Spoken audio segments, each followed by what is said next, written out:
Welcome back to the channel. In today's video, I'll show you how to download and view the Epstein files online. First, open Google Chrome or any web browser on your computer. Once your browser is open, click on the search bar, type Epstein Files, and press Enter. From the search results, click on the official Epstein Files website. Once you're on the website, scroll down until you see the Go to DOJ Disclosures button. Click on it to continue. After the DOJ Disclosures page opens, scroll down until you find the section titled Epstein Files Transparency Act.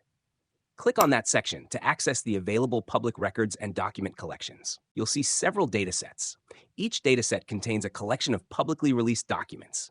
You can open any dataset you'd like to explore. For this tutorial, I'll click on Dataset. Once Dataset opens, you'll see a list of PDF documents.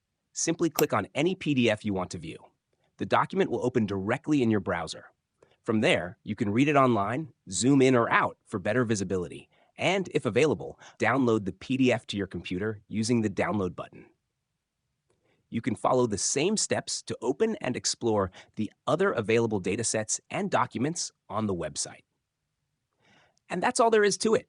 If you found this video helpful, please give it a thumbs up, subscribe to the channel, and turn on the notification bell